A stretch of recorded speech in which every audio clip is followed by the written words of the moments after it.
Ruth Skutezky is a registered clinical counselor with a practice in North Vancouver, BC. Her passion is working with couples as they transition into parenthood, with a focus on prevention and education. Ruth is committed to making the information learned in therapy more available to those who need it, which led her to co-found Illuminate Counseling. Illuminate Counseling provides useful resources for anxiety, perinatal, and relationship support curated by mental health professionals. Her approach is down-to-earth, solution-focused, with a sense of humor. Beyond her counseling work, Ruth teaches counseling graduate students and is passionate about developing online courses and resources for new parents. When not counseling or teaching, Ruth is chasing after her 2-year-old twins. So hi, Ruth. Thank you so much for joining us today. I'm so excited to have you on the show. My pleasure. Yeah, it's always nice to chat with a colleague, and we get to have our exciting, nerdy dialogue around all things relationships, right? Exactly.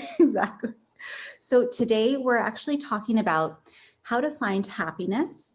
And that could be joy, contentment, it could be passion, excitement, it could just be ease, curiosity, however you define happiness for yourself.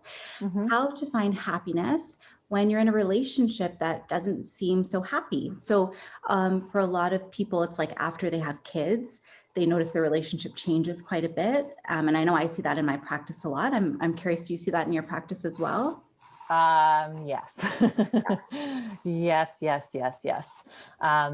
it's actually a huge area of focus for me. I work a lot with expectant and new parents, and sometimes it's, right after they've had a baby, but more often it's after, there's been some accumulated resentment. So it might be, their baby might be like 1 or 2 or 3 or 4 at that point, where that period of time, as they started into parenthood, was really, really hard on their relationship. So absolutely. And I mean, that doesn't probably come as a shock to anyone watching or to you. It's just such a perfect storm of conditions that would make it really, really hard on a relationship. So regardless of how happy or how solid you felt going into it, and regardless of whether the pregnancy was planned, and I mean, those things do matter, but even the happiest, healthiest, well-resourced couples still have a really hard time into parenthood. And I went through that myself, and I mean, I'm a couples counselor, so you'd think I'd be exempt, but no, it's not the case, right? It's a really, really hard time for lots of people. Yeah, you're raising your hand there. Oh yeah. Exactly.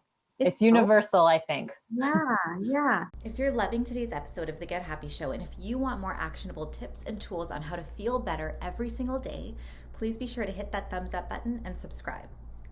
And, a lot of parents ask for give me tools, give me tips, give me techniques that will help. So how do you approach that? Like when parents come in and they say, oh, we just need a few tools and techniques to help us feel better in this relationship, to help us communicate better.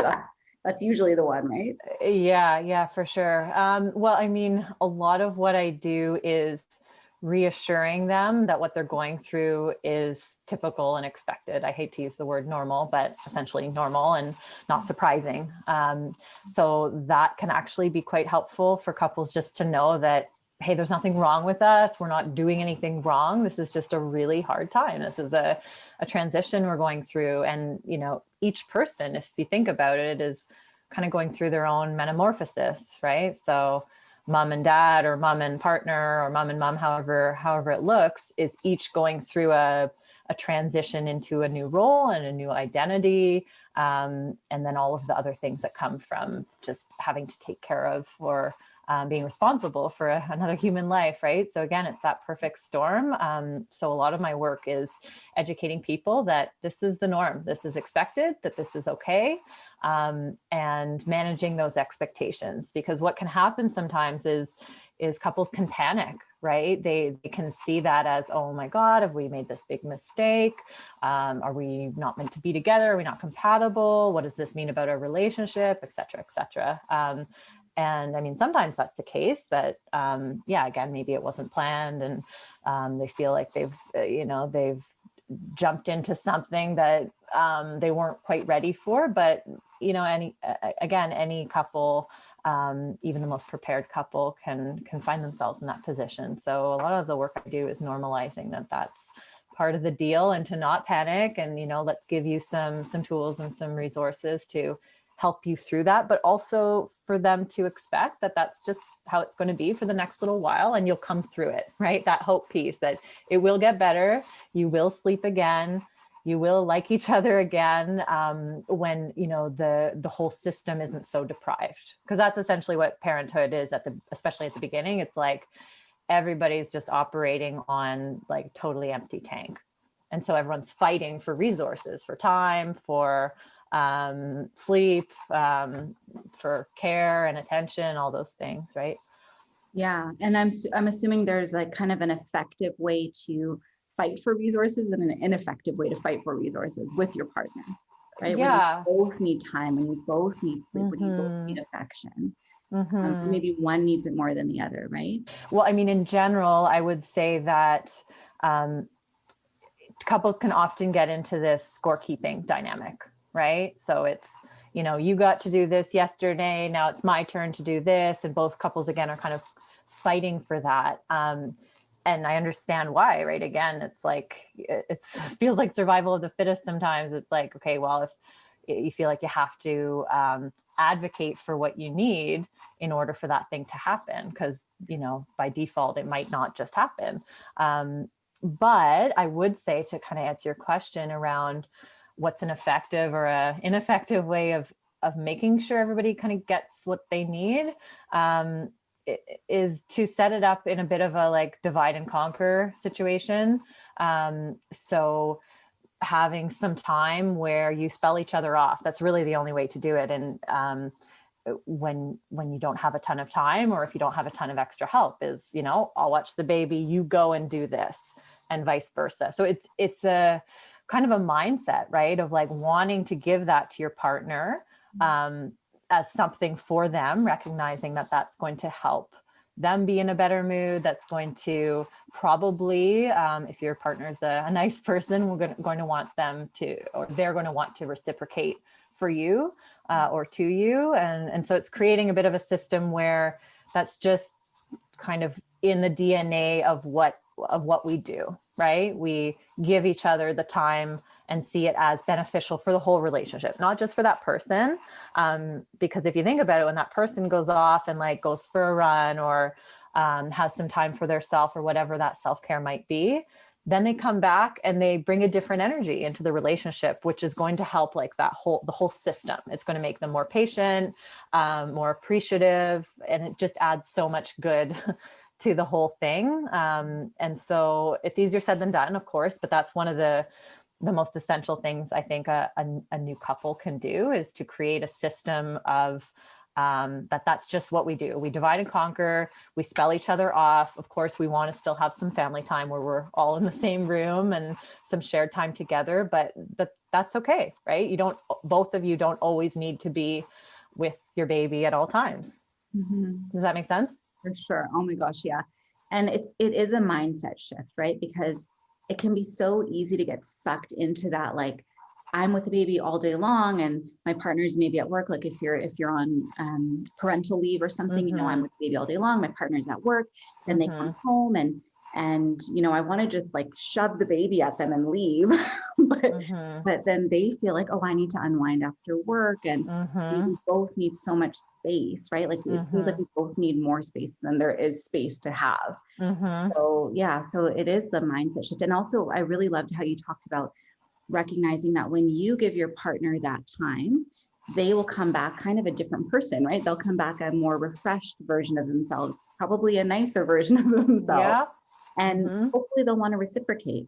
Yeah. And that's where kind of trust comes in, right? Because it's different from saying, okay, if you do this for me, then I'll do that for you, right? That is more scorekeeping. It's more the trust of like, I want to do this because I trust that you're going to value it and appreciate what I'm giving to you, and that you're going to receive some reciprocation. So that is where the trust comes in a little bit, right? And I think part of that also is kind of also being able to ask for what you need, right? Because I see that a lot where you may know what you need and you may want your partner to kind of read your mind and you know, if they knew me, they would know that I need to you know, go for my workout once a week, but I never actually ask them, right? I never tell them it's important to me. I never talk about why it's important to me. And so, that communication part is actually really important, that like being vulnerable and saying, hey, I do actually need this. For and sure. Not with the expectation that they'll necessarily give it to you, right? But right. It's a request. They still get to say, no, that's not going to work for me, or how about this other time? Exactly. But being able, to stand in what you would like. That's how I see it. It's like a request that you're making. Hey, this would actually make me feel really good. I think this would help us. I think this is something that we need, a bit of time apart, whatever it may be. But yeah, being able to vocalize that. I know for some couples, and this happened for us, certainly, and I see it in a lot of moms, especially, if I can generalize, it's like, I have this need, but then there's a million reasons why I shouldn't go and take time for myself, right? It's like, oh, but then what are you going to feed the baby? Or, oh, I haven't pumped yet, or, you know what I mean? And so a lot of times it does take a partner saying, just go. And I know my husband would say that a lot. It's like, I'll be fine. Just go. Stop making excuses or listing reasons why you can't go take care of yourself. Because that can be certainly a habit, is like, oh, well, maybe I shouldn't go today, talking ourselves out of that. So that's something where we need to hold ourselves accountable for what we need, even if we don't feel like going to the gym or taking time for ourselves, even though it's easier just to be at home with the baby or with your kids. Just because it's easier doesn't mean that that's what's going to serve the relationship best, right? So sometimes we do need to shove our partner or shove ourselves out the door, so to speak. I love that. Yeah. And also it seems like part of being able to just go, like, even if there's a million reasons why you maybe should stay, that's also has to do with trust, right? Trusting. For sure. Maybe you're at home with the baby all day long and you don't necessarily know that your partner is going to be okay, right? And figuring out like, oh, how do I give them that space, because that can be such a motherly thing, right? Like when you have a baby at home. Yeah, and the relinquishing the control and the trust, and having their partner like be able to make mistakes and do all of those things. They're all connected, certainly. So when a person is going through a period of time where they feel like, like my relationship just doesn't feel happy right now. Like I just don't, maybe I don't feel like myself, maybe my partner's being more grouchy than normal, or I'm a little bit grouchier than normal. And I'm, there's so much stress. What kind of tips or I don't know if you've ever been in that situation, but, certainly I have, right? Like when you're like, oh gosh, like things are just piling up on me. Yeah, going through a rough patch, right? Totally, yeah. So what tips would you give, let's say moms in particular who might be watching the show, how to find those pockets of happiness? How to, is it changing the relationship? Is it finding happiness within yourself? Is it finding a greater sense of purpose? Like, what are some kind of steps that they can take?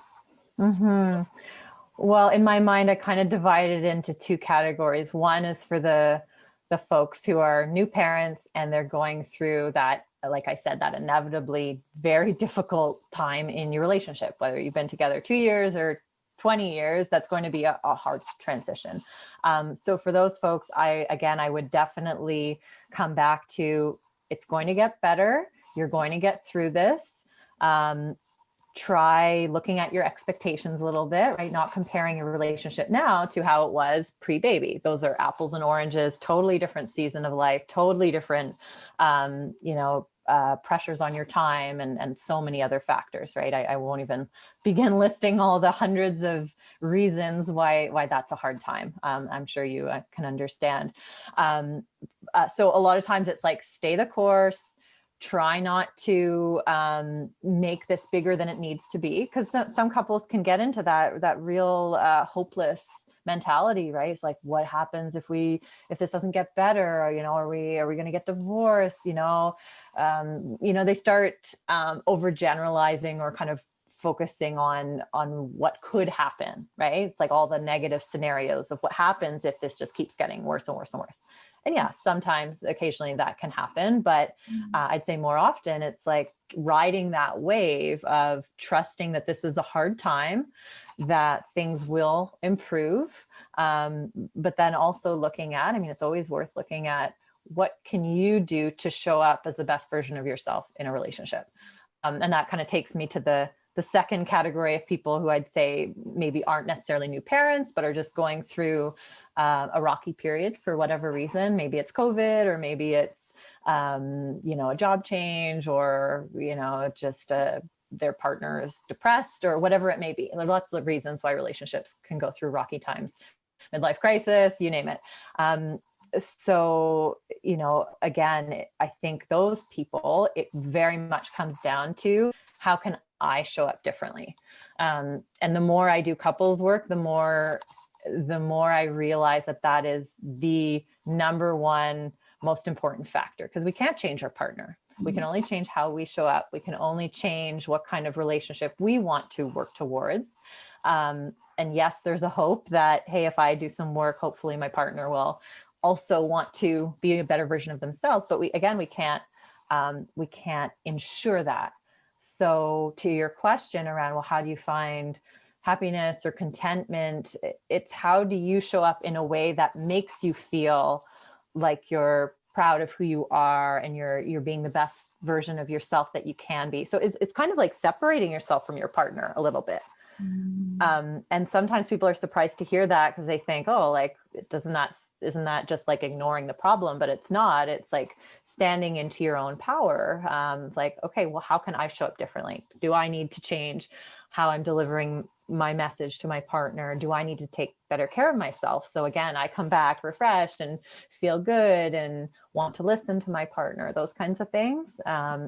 Because that is the kind of the single biggest predictor, in my opinion, about how you're going to feel within the relationship. Does that make sense? Oh, totally. 100%. And you're right. It is kind of counterintuitive for some people, where it's like, okay, well, shouldn't we be working on this together? Like, this be a together thing? But yeah, you're so right that you can't change your partner. And it's funny, because a lot of, I'd say most couples that come into therapy, when you're to couples That's therapy, what they want you to do. Yeah. Like, what can you guys, what are you here for? Like, what would you like to see be different? They're like, I want them to be different. Like, that's definitely what I'm here for. I see that a ton too. Yeah. Yeah. And it's so natural, right? Because it's natural to see what our partner could be doing differently that would make us feel better, right? Like, yeah, for sure. We could be doing things differently that would make us feel better, but that's such a disempowering place to be, right? For sure. You're just hoping that they'll change so that you can feel better. And it sounds like what you're saying is, when you feel better, then your relationship actually changes, right? Because you show up in a different way. Absolutely. Yeah. So if you think about a relationship as this kind of organic, changing life of its own, according to that, any change that you make is going to change that relationship. And so if you are showing up in the best way that you know how, and that's leads to creating a relationship that, you're happy to be in, or feels good, or feels like it can support your personal growth, and those are all really great things. And on the other hand, if you're showing up in these ways and you're finding that the relationship really can't support your growth, or, you get pushback from your partner for the growth that you're doing, then that actually tells you a lot. That tells you, like, maybe this relationship isn't going to continue to progress in a positive direction, right? So it also can give you a lot of information when you separate you from your partner a little bit, or from your partner's behavior. It can tell you a lot about whether that relationship can continue to serve your needs, right? Because if you're still miserable, despite the fact that you've made all these great changes, then I think that tells you a lot about maybe whether your partner's willing to grow and change, and whether the relationship has, I don't love to say run its course, but kind of run its course, right? So it can give you a lot of information, for better or for worse, about how to maybe make any decision. Like if a person is at that point where they're like, okay, I've been very unhappy for years and years and years, And then they decide to step into their own power and make some changes for themselves. And they find that still nothing changes like on the other side, then that gives them some information. For sure. Yeah. And that can be really difficult to come to terms with, right? Like that idea of, okay, well, I was hoping this would make us better, but now I see we're just two very different people. So do I decide to stay and, keep hoping or keep trying or keep working on myself, or do I decide to separate? And especially when you have kids, that can be can be a really difficult decision to make. Absolutely. Yeah. And certainly not one to be taken lightly. I always encourage people to not make any rash decisions, especially when there's kids involved. Sometimes couples will even do like a trial separation just to see, well, what's life like with a little bit more separateness, and that can give you some more information. But it's not necessarily how you want the story to end, but it can give you at least some clarity for the people who have been in that situation of unhappiness or feeling like something is not right for a long time, which is very different, I believe, than a couple who's going through a rough patch, right? Where they're going through some difficult circumstances, and that could be having a new baby, or that could be, loss of a loved one, or grief or health issues, whatever it may be, right? Life is going to toss us these obstacles. And so there's going to be those seasons where you're getting along really well. And then there's going to be times where it's a lot more challenging. And so I think it matters, like, whether you feel like amongst the unhappiness, you can still find connection with your partner, right? Because it's not always going to be great all the time. So that kind of leads into, what elements might someone look for in a relationship to know that, like, this is a rough patch, but there's still, let's say, respect, or there's still kindness, or there's still, like, what are some of the things that you would suggest to maybe look out for, that even if you feel like, one of you is maybe depressed, like you mentioned before, or going through some other mental health issues, or it's just a really rough time with other things that are being thrown at you. What do you kind of look for in your relationship? I'd say that acknowledgement of we are going through a rough patch can be really key, because then it's kind of, this is kind of a counselor, psychobabble, but it's like externalizing the problem, right? So it's not us, we're going through all this other stuff. And so that's having these impacts on our relationship. So that can go a long way in terms of, COVID's a perfect example, right? We're going through a hard time. We're dealing with a lot of extra stress that we're not used to, and it's putting a lot of strain on us. So, giving each other that permission to be patient with each other and be understanding and forgiving, that's another really big piece, right? Being able to repair after things go sideways or after conflict. Like, those are the markers I use in many ways to figure out whether it's just a rough patch, or whether it's like, okay, this relationship is really on the rocks and unlikely to recover. So if there's still respect and there's acknowledgement of, like, yes, we are going through a hard time, as well as some humility, right? So that personal accountability, I know that I could be doing a bit different or a bit better in these dimensions. I'm going to try to do that. So there's a desire as well to try to show up in a more supportive way. And that kind of comes back to what we were saying before about, personal accountability. That goes a long ways in getting through those rough patches. Absolutely. And I love that emphasis on, we're going through a rough patch, right? Like, yeah, it sounds very together, like we're going through this, even though it feels like we're not connected right now. We can get back there. Like, and when both partners are kind of in on that reframe, it's not us, it's the situation. Yeah. I could see how that would be really key. Yeah. And it's not blaming, right? It's not you, and I'm the victim, right? It's like, we are just missing the mark. We're not getting along. We're just, we're having a hard time, right? That we language is so important. Yeah.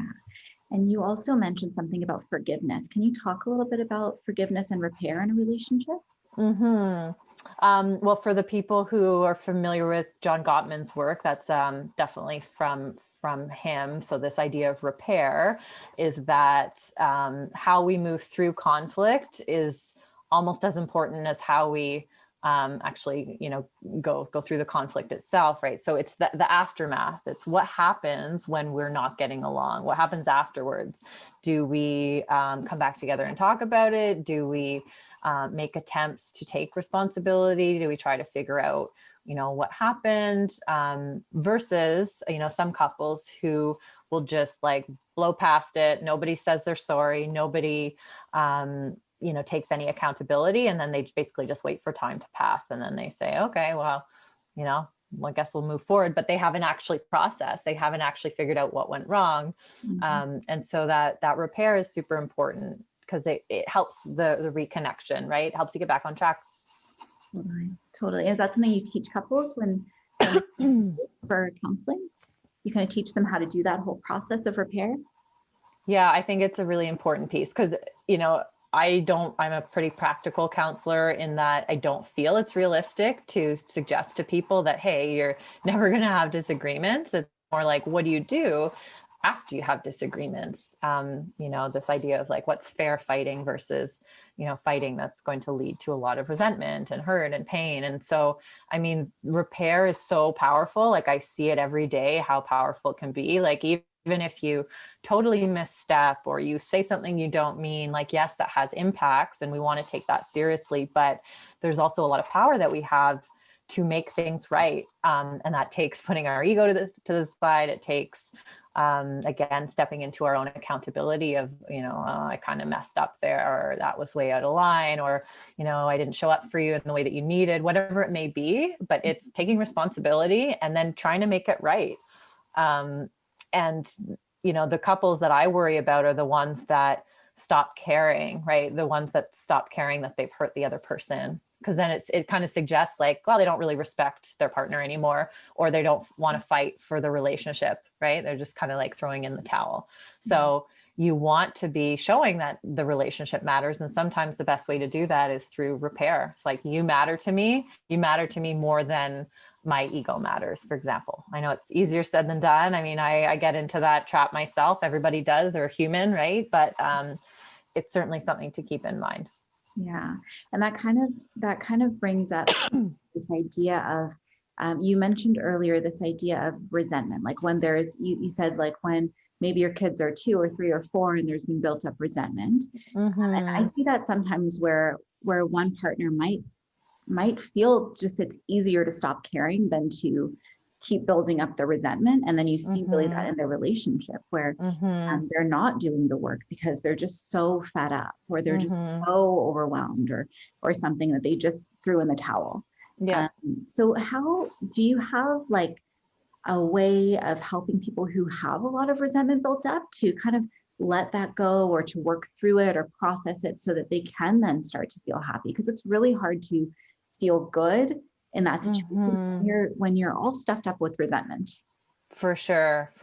Yeah, it can definitely make it hard to want to feel connected to your partner if you resent them, right?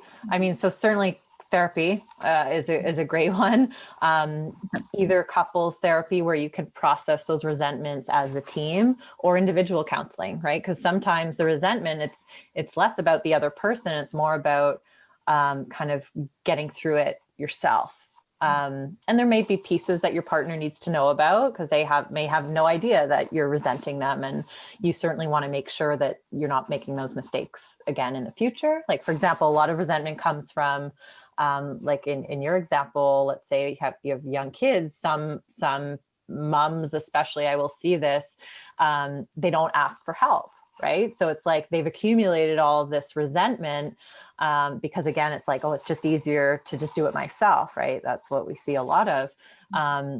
So if we don't learn from that resentment, then you're likely to just keep repeating that of not asking for help. So we want to learn from it too. It's like, what can it tell us? What can we change, or what can we shift so that it's less likely to happen in the future. If it is around things like, division of labor or contribution. And, a lot of times with kids, that's what it comes down to, right? It's like, you're not helping, or you're not doing enough, or I don't feel appreciated, those kinds of things. Yeah. And that's so huge. The division of labor one is so huge, right? Especially for new parents. And so what you're saying is that a lot of moms, or in your experience, you've seen a lot of moms who have, and I've seen this too, who just say it's easier to do it myself. I'm just not even going to like ask them anymore, or tell them what I need, because they just do it wrong anyway. Right. That a lot. So, so how would you recommend for someone to maybe start to include their partner in the household chores? Or maybe, you might see people who said, well, I've asked them a million times to do it, and they just keep just not doing it. Right. Yeah. So, and that can build up resentment as well. So how do you, I don't know if there's like a method that you use with couples. Magic wand. Yeah, I mean, I've been in the market for a while. Yeah, fair enough.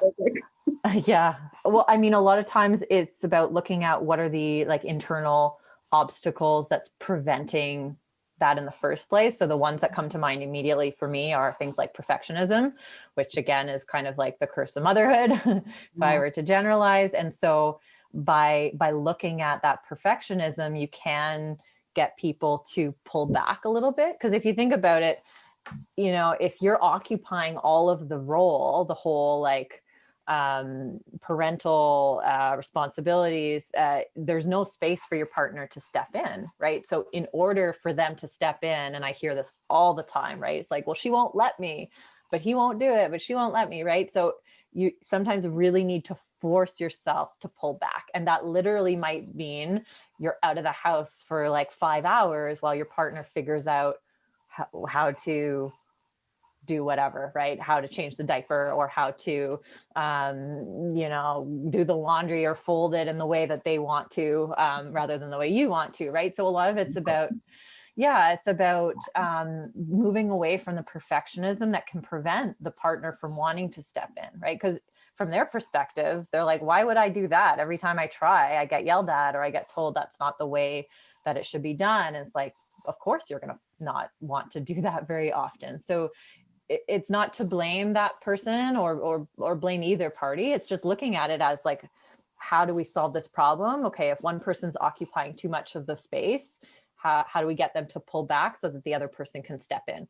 And the agreement within that is, when that person steps in, they are going to make, quote, mistakes, or they're going to want to do it in their way. And that can be a really hard one to let go of, and to really try to bite your tongue around, like, not necessarily commenting or being critical of how your partner does it. Because you have to think about, that is how they're going to learn. And many people do learn by doing, not by being told by their wife or their spouse of how it's done, right? Then a lot of dads, I see this a lot, they want to figure it out on their own, but they don't want to be told how to do it. They want to figure out their own way. And this is often kind of like becomes a power battle sometimes. So yeah, really encouraging the stepping back so that the other person can step in, and then letting that learning curve happen. Yeah. So sounds like what's really important there again is trust, right? Because it sounds like it would take a lot of trust to say, I trust that if I step back, you're actually going to come in and do the thing. And then accepting that even if you don't do it the way I want you to do it, as long as you're trying, like that's what I'm asking for. So kind of changing the ask from do it perfectly to just try, show me that you care, right? Because that's what a lot of the partners are saying is, show me that you care by stepping in and trying, right? And they take it as, my partner doesn't care when they don't step in and try. Whereas what you're saying is, the partner might care a lot, but not They've been burned too many times, perhaps, right? Like, I'm not doing that again. I'm not folding laundry again. Forget it, right? I'd rather pull back. Yeah. So I think it's trust. And I think the other piece is expectation management. So being really clear that that when you come back to the house, there may be stuff everywhere. The kitchen may be a mess, like whatever it may be, right? But you have to know that is actually part of the learning right? Even though that's not how you would do it. And I mean, yeah, I see this all the time. So it's hard. I'm not saying it's easy, but I mean, it's like in some ways, it's like with young kids, right? Like, yeah, it's so much easier if you just like do the things for your kids, right? Because they're doing it so slowly or like making such a big mess, right?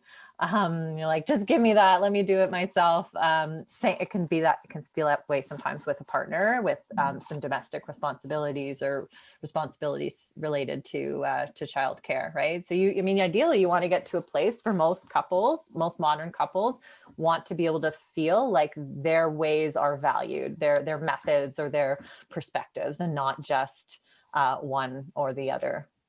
I love that you kind of compared it to when you're watching a toddler do stuff, right? Because totally, it can take ages, and you have to almost.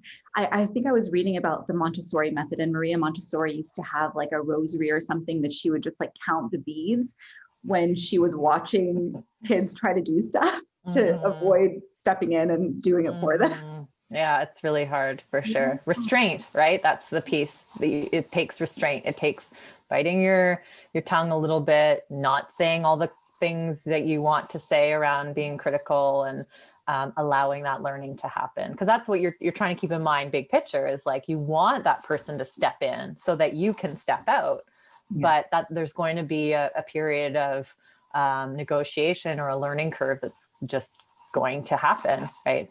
There's no way around that.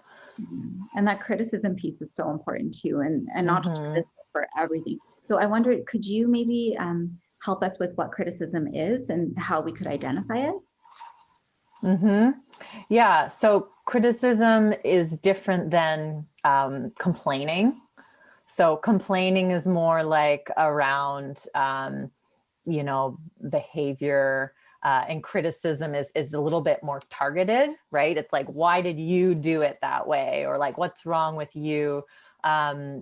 So, it has a bit of a different tone. It's almost like a bit of a condescending tone.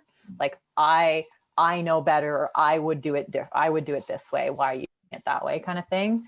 So it's not quite what we call contempt. Contempt is like, it cuts a bit deeper. It's more like a character assault. It's like, you're lazy, or you're a bad dad, or whatever. Like that's contempt. We certainly don't want that. Criticism is like not quite that bad, but it can also cut, especially over time, if there's constant like nitpicking or criticism, where you feel like you're under the magnifying lens a little bit. So yeah, it's really just questioning another person's choices or behaviors. And sometimes it's just in the tone, right? So it'd be different to say like, oh, well, I'm curious as to why you did it that way versus why did you do it that way? Like, that's different meaning, different response probably you're going to get there as well. Totally. And criticism can be it's one of the killers of the relationship, right? It's one of those 4 killers of the relationship. So there's contempt, criticism, stonewalling, and defensiveness. You got it. Yep. So criticism is so important to watch out for. And when you talked about restraint, that kind of like, that's such an important skill, I find, for couples. And it's interesting because sometimes I'll talk to my couples and they'll be talking about, how they find it so much easier to be like, let's say professional or like the best version of themselves when they're at work. And then when they get home to their partner, it's like different rules. It's like suddenly you throw that out the window and they can be whoever they want to be. But part of being in a loving, healthy relationship is that restraint where it's like, maybe I can take a couple of deep breaths before I say this thing that I know is actually going to really hurt my partner's feelings. I know, it's so hard. Yeah. Yeah. And if you think about it, again, back to kind of new parents or like life with a new baby, I certainly find, in my clients, and I definitely experienced this myself. It's like, there's no filter left, right? It's just gone because you're sleep deprived. You don't have the energy. Like it does take energy and quite a lot of, focus to withhold or to not say the thing or to not jump in, whatever it may be, right? And so new parents that often have a hard time with that because the filter is gone. So you just often are just saying whatever is popping into your mind. And some of that might be like totally on point, and some of it may be like, quite hurtful and quite unnecessary. So that is such a hard one for new parents is, there's a lot more to be critical of because everyone's just kind of learning on the job, right? So it's like the perfect storm for that. But also you don't have that restraint where you take a deep breath and you say, okay, I'm going to go, have a nap, or I'm going to go to the store, right? It's like, no, all hands on deck. And so it can feel kind of like this battleground where you're just saying things and criticizing each other. And that obviously is going to have very different implications than the restraint that you described of being like a bit more professional, right? It's like, would you say that to your boss? No. Would you say that to your best friend? No. Would you say that to a coworker? No. But yeah, we just kind of let her rip with our partners sometimes, especially during those periods of stress where we don't have the personal wherewithal or the resources or the energy or whatever it may be to actually withhold. Yeah. And that's where what you were talking about with repairing comes in really handy. For sure. Maybe you don't have the resources right then to take a deep breath. But after some time has passed, you might realize that, what I said was actually really hurtful or unnecessary, or maybe I didn't actually even mean it and I was just angry and lashing out. And then you can actually go back to your partner and you can reconnect, right? And that's what's so beautiful about it, is that you don't have to be perfect. This isn't like how to be perfect when you have a baby. This is like how to be imperfect. How to keep it together in some way, right? Like how to connect, just how to connect. Because that secure attachment is all about, you connect, then you mess up. Then so you kind of disconnect. And then you make it better somehow and you reconnect, right? It's all about that. Absolutely. We're always missing the mark, even with our kids, right? So absolutely. Yeah. It's all the same stuff. Yeah. And I find that most people are very, very forgiving when their partner can be vulnerable and own where they've messed up. Like you can see it just melts. You just see them melt, right? You can see like all the energy is just kind of like leave their body. You can see their bodies relax and suddenly they're back to this place of really authentic connection.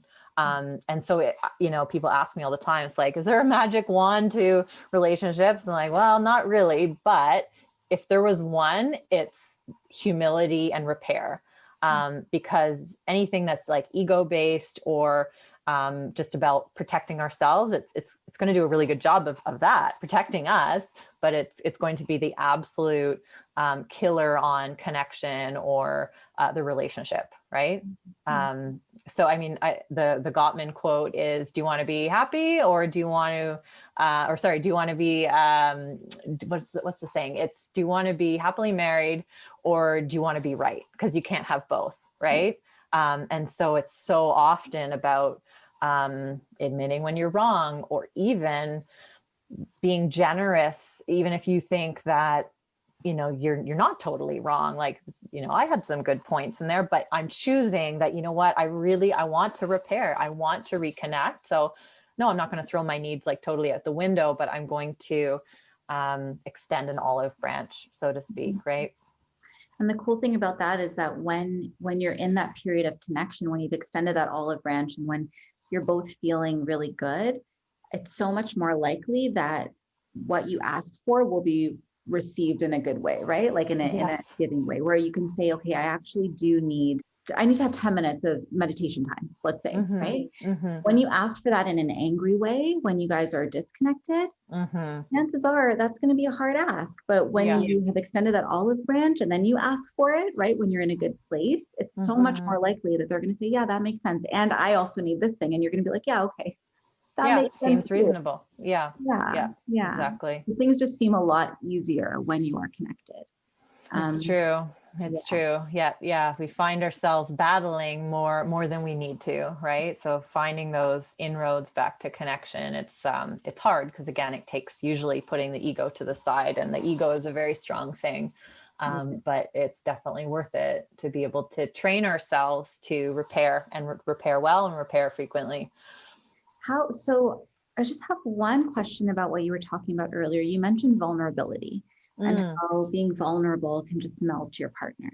So I'm curious, for our viewers out there, how do they know if they're being vulnerable, right? Because sometimes we can feel like we're being vulnerable, but not coming off that way to our partners. So how do you know, like, is there kind of a formula for, well, is it like the I feel statements, or is it like, you know, saying things in a non-blaming way that takes responsibility? Is that kind of it? Yeah, I think that's certainly part of it. But I think at the deepest level, it's sharing your fears, right?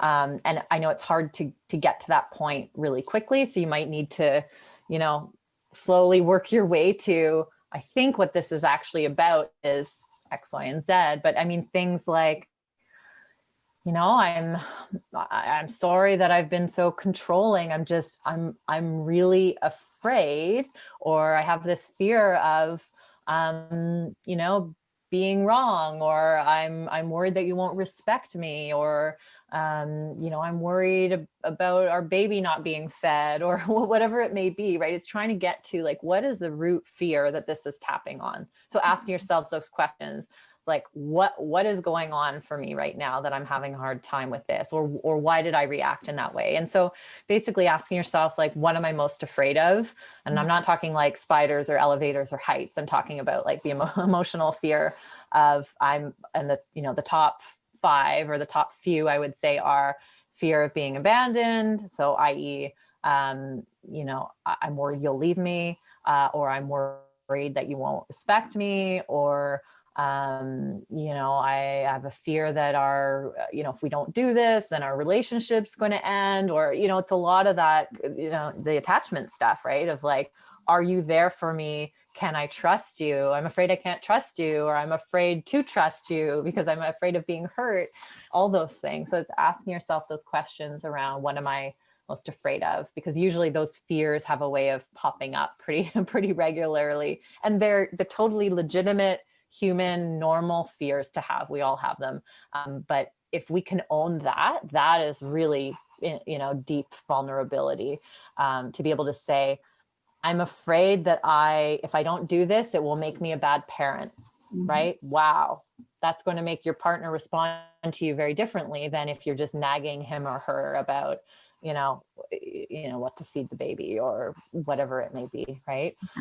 So that's what I think it comes down to, like, on a really deep level, is the fears, and being able to stand in that, because that's going to make your partner, typically, if they are caring and you know, want to understand what's going on for you, it's going to make them respond in a totally different way than if you're just so focused on like the content or the specific example. Yeah. And does that make sense? Sorry, that was a bit of a rambling overview. That is so incredibly important what you're talking about, because the fears are really what's underlying a lot of our fights, right? Like most of our fights are really about those fears. And when you can actually be self-aware enough, or take the time to get to know yourself enough to say, oh, actually, this is what's really underneath, that changes the whole conversation. I mean, that's half of what I do with couples, right? It's like getting underneath the content to figure out, well, what's actually going on there? Like, what's going on? And you're totally right. When the partners hear each other talk about what's actually driving their behavior, it completely changes the game, right? Because now they don't feel blamed. Now they know it's not actually about me, it's about you, about how scared you are. And I could understand that because I'm scared too, right? For sure. So, for sure. Yeah. Yeah. And the other piece that can happen is, you know, when you feel blamed or targeted, it feels like, oh, my partner thinks that they're superior to me. And they may be appearing that way, right? They may be like, you know, micromanaging you or blaming you or nagging you. And so that can come across as like being controlled or being, you know, manipulated or whatever it may be. But if that same person can come to you and say, like, actually, I don't think I'm better than you, I'm actually just really afraid, then it's like the ultimate equalizer, right? Now you're just two humans trying to navigate this like scary life of, raising a child or dealing with becoming new parents or whatever it may be, right? But you're on the same page, right? You're equals. Yeah, love that. I think this was so helpful. Like just for new parents and couples that have been together for a long time, maybe their kids are not little anymore, maybe they're much older, but just to recognize that there's so many things that you actually have more power in your relationship than you think, because you have power over yourself, right? So you can show up and be whoever you need to be for yourself. And by showing up as the best version of you, you can actually see, does my partner respond? Do they grow with me? Or do we still need to work a little bit more? Or is this something where we're not supporting each other's growth anymore? And you talked a little bit about, getting underneath the problem to actually the fears that are underneath. And what else did we talk about? We talked about so much good stuff. Criticism and contempt, some of those things that we can actually, they're skills that we can learn. It's not even, it's not, you don't have to be born with amazing relationship skills. You actually learn them over time, right? And I think people don't know that. They don't realize that we can actually learn how to be more empathetic. We can learn how to be more vulnerable. Absolutely. It's not taught in school, and it's often not taught, unless we have like a really, call it perfect model of, in our parents or family of origin. Sometimes it's not something we learn except by failing and going through bad relationships and getting counseling, right? Like most of my clients are learning this stuff like in their 20s and 30s and 40s and beyond. And that's okay. And that's, that's kind of ongoing growth, which is such a great thing. Absolutely. Yeah. Thank you so much, Ruth. No, my pleasure. Where can these folks find you? You have some exciting stuff going on online. So do you want to tell them a little bit about it? Yeah. So I have my kind of main website, although it's, I don't put much attention into it now. That's counselorruth.com. My main focus at this time is Illuminate. So ILLUMINATE. I think that's the right spelling, -online. So illuminateonline.com. And that's a joint venture with a colleague of mine, and we're building kind of a place where people can go, yes, to get counseling, but also to find other resources. So some of them are free. So we have lots of free resources there. Sheets you can download. Some are relationship based, some are about other things, but online courses as well, self-help guides, ebooks. So we're really just trying to get this information into more people's hands, right? It's like there's kind of the people who go to counseling and the people who don't. And there's a lot of people who are, I think could really benefit from what counseling can teach us, especially with relationship stuff. A lot of it, like you said, is skill-based. And so you can learn this stuff. And yes, counseling has its place and is great, but there's also a lot of people who maybe want to learn it kind of on their own or at their own pace. So yeah, there's a couple courses. There's a course for new parents called New Parents Relationship SOS. And then there's one for expectant parents. So people who are currently pregnant and they're basically like, oh, we don't know what to expect. That's a great course to take because it runs you through conversations to have, making a plan for your postpartum. It's relationship focused. So it's how do we have the strongest possible relationship as we enter into parenthood, for all the reasons that I just mentioned, right? If you can be as prepared as possible, then it's going to be a much smoother transition than if you're kind of just winging it. So yeah, those are kind of the two main courses that I have, and there's more in the works.